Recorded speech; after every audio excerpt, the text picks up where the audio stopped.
ಈಗಿನ ಕೈಯಲ್ಲಿ ಏಕೆ ಬುದ್ಧಿ ಕೊಡ್ತೀರೋ ಸ್ನೇಹಿತ? ನನಗೆ ಅವಕಾಶ ಕೊಟ್ಟರೆ ನನ್ನ ಸಾಮರ್ಥ್ಯಕ್ಕೆ ಅವಕಾಶ ಕೊಟ್ಟಂತೆ.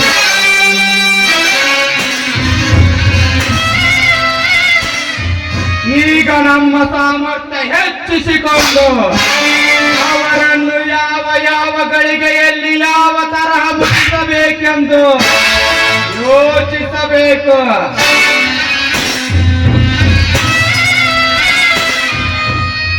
ಹಾಗೆಯೇ ಇಲ್ಲಿ ತಾನೆಂದು ಆರ್ಭಟಿಸುವುದರೆ ಅದು ಹುಲಿಯಾಗಬಹುದೇ?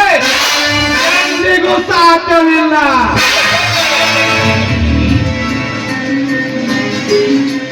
ಈ ಕರಿಕಾಳಿಂಗ ಒಂದು ಸಲ ಯೋಚಿಸಿ ಎಡೆಯಿಸಿದರೆ 16 ಜನ ವೀರರನ್ನು ಒಂದೇ ಸಲಕ್ಕೆ ಕಚ್ಚಿಬಿಡುತ್ತಾನೆ. ಆಗ ನನ್ನ ವಿಷಜ್ವಾಲೆ ಹೇಗಿದೆ ಎಂದು ಆಗ ಎಲ್ಲರಿಗೂ ತಿಳಿಯುತ್ತದೆ.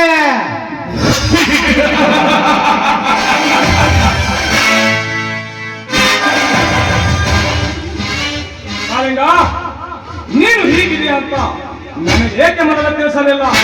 ಗೆಳೆಯ, ಹೊಗಳೋ ನಾಯಿ ಕಚ್ಚೋದಿಲ್ಲ, ಹಾಗೆ ಕಚ್ಚೋ ನಾಯಿ ಎಂದು ಬಗಳೋದಿಲ್ಲ. ಬಹಳ ಸಂತೋಷ ಕಾಳಿಂಗ, ಬಹಳ ಸಂತೋಷ. ನಿನ್ನ ಮಾತಿನಲ್ಲಿ ಬಹಳ ಅರ್ಥವಿದೆ. ಬ್ರಹ್ಮ, ವಿಷ್ಣು, ಮಹೇಶ್ವರ ನಂದಿಯಂತೆ ನಾವು 4 ಜನರು ಒಟ್ಟಿಗೆ ಇರಬೇಕು. ಅಂದಾಗ ಈ ಸೃಷ್ಟಿ ಮುಷ್ಟಿಯಲ್ಲೇ ಇರುತ್ತದೆ.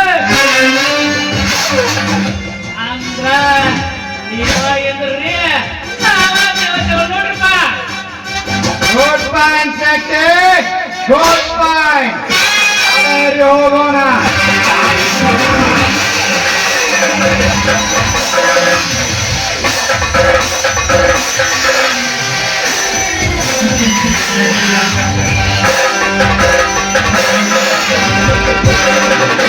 Thank you.